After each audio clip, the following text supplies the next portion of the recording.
I posted an engagement announcement and my childhood neighbor commented, "That's my sister, she's already married." My fiance grabbed my phone, blocked him immediately. Too late. I'd already seen the screenshots. She grabbed my phone so fast, she knocked over her wine glass. Merlot spread across the white tablecloth like a bloodstain. Neither of us moved to clean it up. We just stared at each other, me in shock, her in something I'd never seen on her face before. Fear. "Let me see that." Her voice was sharp. Wrong. Not the voice of a woman confused by a stranger's comment. The voice of someone caught. "Sarah, what?" She snatched the phone from my hand, started typing, blocking, deleting. Her fingers moved with the frantic precision of someone trying to erase evidence. "Baby, it's nothing, just some crazy person trying to ruin our moment." But I'd already seen it. Derek Morrison, a name I hadn't thought about in 15 years. My childhood neighbor from Minnesota before my family moved to Oregon when I was 12. We'd played basketball in his driveway, built snow forts in his backyard. I'd gone to his sister's birthday party when I was 10. His comment on my engagement photo, "Dude, that's my sister Emily. She's already married. Call me ASAP."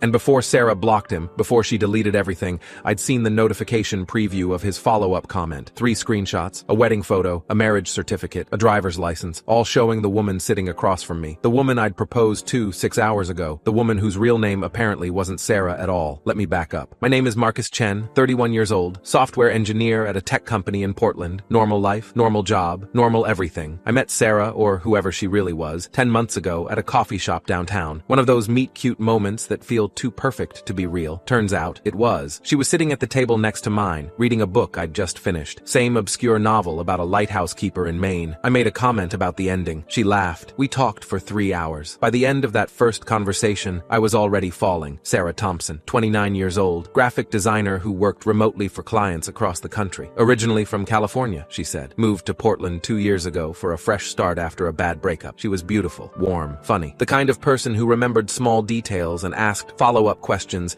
and made you feel like the most interesting person in the room. We dated for 8 months before I asked her to move in. She said yes immediately. Brought over 2 suitcases and a laptop. Didn't have much stuff, she explained. She'd sold most of it when she moved to Portland, traveling light. I thought it was charming, minimalist, a woman who didn't need material things to be happy. Now I realized she was ready to run at any moment. The red flags were there. They always are. I just didn't want to see them. First flag, she had no social media. I deleted everything after my ex, she explained when I asked. Too many memories, too much drama. I'm happier without it. I believed her, respected her digital detox, thought it was healthy. Second flag, she never talked about her family. We're not close, she'd say whenever I asked. They're back in California. We talk sometimes. It's complicated. I didn't push. Everyone has family issues. I figured she'd open up when she was ready. Third flag, she was vague about her past. No photos from college, no stories about childhood friends, no contact with anyone from before Portland. Her life seemed to start the day we met. I told myself it was privacy, that she was a private person, that some people just don't dwell on the past. Fourth flag, the phone calls. Sometimes late at night, her phone would buzz. She'd glance at it, then silence it without answering. Spam, she'd say. I need to block that number. But I noticed the way her jaw tightened when it happened, the way she'd be distracted for hours afterward. I told myself it was nothing. I was wrong about everything. The proposal was at sunset on the coast, Cannon Beach, her favorite spot. We'd driven out for a weekend getaway, and I'd had the ring in my pocket for 3 weeks, waiting for the perfect moment. I got down on one knee in front of Haystack Rock. The orange light made everything glow. She cried, said yes. We took photos, posted them immediately because I wanted the whole world to know. Biggest mistake of my life. We drove back to Portland that night, giddy and exhausted and making plans. Summer wedding, small ceremony, maybe a destination honeymoon. We stopped for dinner at our favorite restaurant. I posted the engagement photo while we waited for our food. Simple caption, she said yes. The congratulations rolled in. Friends from college, co-workers, family, and then Derek Morrison. Dude, that's my sister Emily. She's already married. Call me ASAP. 6 hours after the happiest moment of my life, everything fell apart. She handed my phone back after blocking Derek. The comment was gone, like it never happened. There, problem solved. Her smile was tight, forced. Now where were we? You said something about a summer wedding? Sarah. Yes? Why did you block him so fast? Because he's obviously some creep trying to ruin our happiness. People do that, you know. Jealous people, trolls. You can't let them. He's not a troll. He's Derek Morrison. I grew up next to him in Minnesota. Her face flickered, just for a second. Then the mask slid back into place. Well, he's clearly confused. Mistaken identity. He said you're his sister Emily, that you're already married. That's insane. My name is Sarah. You've seen my driver's license. You know me, did I? I need to use the bathroom, I said. Okay, she seemed relieved. I'll order dessert. I walked to the restroom, locked myself in a stall, pulled out my phone. Derek was blocked on my mobile app, but I had Facebook on my laptop at home. If he'd posted screenshots, they might still be there. I needed to see them. Needed to know if I was crazy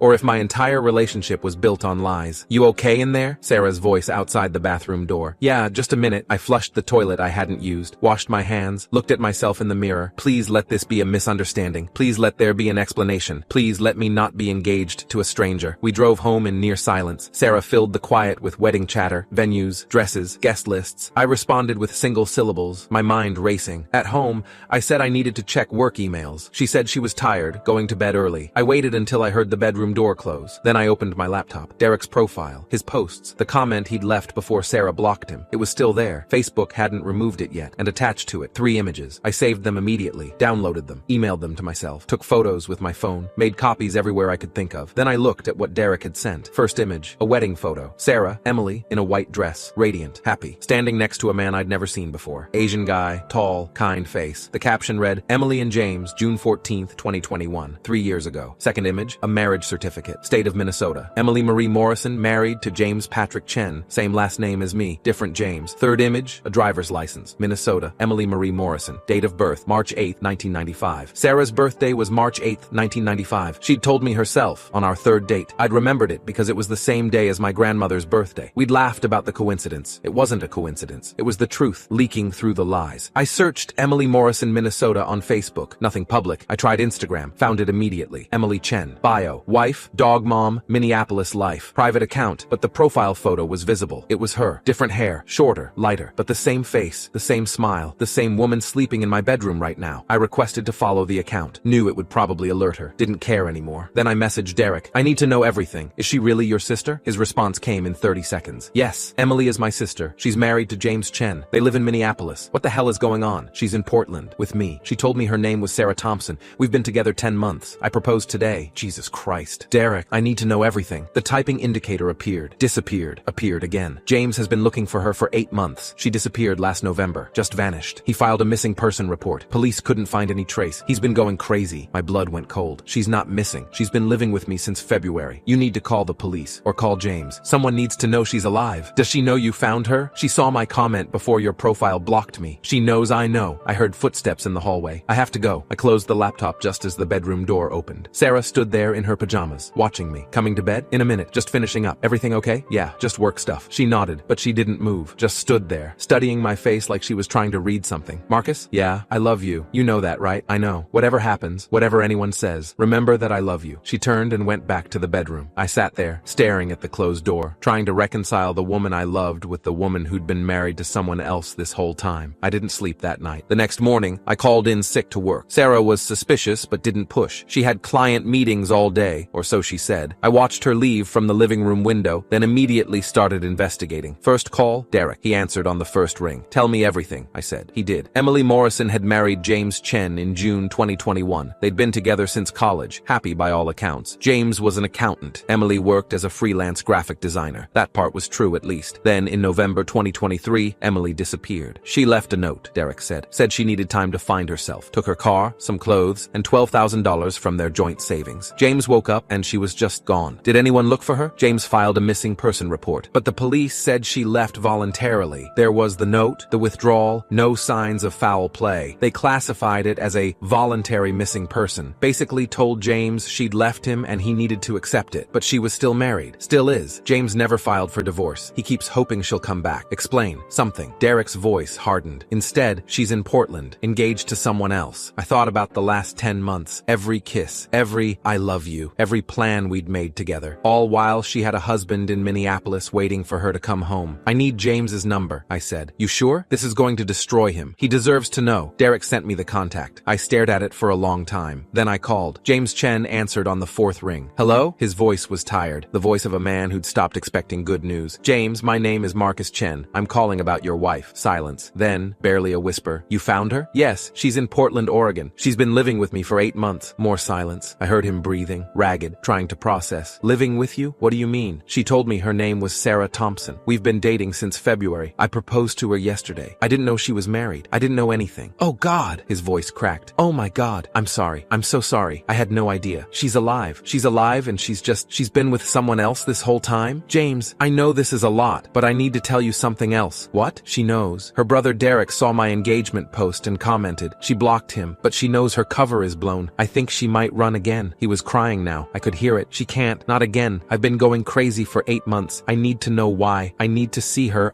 Come to Portland, I said. Tomorrow. I'll send you my address. But you need to do exactly what I say, or she'll disappear again. Okay, whatever you need. And James, you should probably bring a lawyer. I spent the rest of the day gathering evidence, not because I didn't believe Derek and James, but because I needed to understand, needed to know how deep the deception went. Sarah had been living with me for 6 months. In that time, she'd built an entire fake identity. I found her Sarah Thompson driver's license in her wallet. Oregon State looked completely legitimate. Same address as my apartment. I searched Oregon DMV records, couldn't access them officially, but a friend who worked for the state did me a favor. That license number doesn't exist in our system, he said. It's a fake driver's license. Professional quality. I checked her other documents. The social security card she'd shown me when we opened a joint savings account, also fake. The bank hadn't caught it. $8,000 of my money was in that account. Money she could access anytime. I transferred everything out that afternoon. Left $1 so the account would stay open. Evidence. Then I called a lawyer. Patricia Okafor, family law attorney, 22 years of practice, specializing in fraud and bigamy cases. A colleague had recommended her. This is more common than you'd think, she said after I explained the situation. People living double lives, maintaining multiple identities. The digital age makes it easier in some ways, harder in others. What are my options? First, you're not married to her, so that's good. No legal entanglement, but the fraud is significant. She's been using a fake identity to open accounts, potentially commit financial crimes. That's federal territory. And the bigamy? If she'd actually married you, she'd be facing bigamy charges. But since you only got engaged, it's not technically bigamy, just fraud. Still serious. And her husband has grounds for everything from abandonment to theft. What should I do? Document everything. Keep copies of all the evidence. And when you confront her, if you confront her, make sure you're not alone. These situations can escalate. I thanked her. Made an appointment for the following week. Then I called Detective Angela Morrison, no relation to Emily, at the Portland Police Bureau. 23 years on the Force Fraud Division. Mr. Chen, what you're describing is identity fraud at minimum. If she's been using fake documents to open accounts, that's a federal crime. And there's an active missing person case in Minnesota that needs to be closed. Can you help? I can coordinate with Minneapolis PD. If her husband wants to press charges, we can facilitate an arrest. But it would be cleaner if we could get her to come in voluntarily. She won't. The moment she realizes it's over, she'll run. Then we need to move fast. Sarah came home at 6:47 p.m. I know the exact time because I'd been watching the clock for hours, waiting, preparing. James was flying in the next morning. Detective Morrison was ready to coordinate. My lawyer was on standby. All I had to do was keep Sarah from running for one more night. Hey baby, she kissed my cheek, dropped her bag on the counter. How was your sick day? Feeling better? Much better. Good. I was thinking we could order Thai food and watch a movie. Something mindless. Actually, I thought we could talk. She froze, just for a second. Then the mask slid back into place. Sure. About what? About us. About the wedding.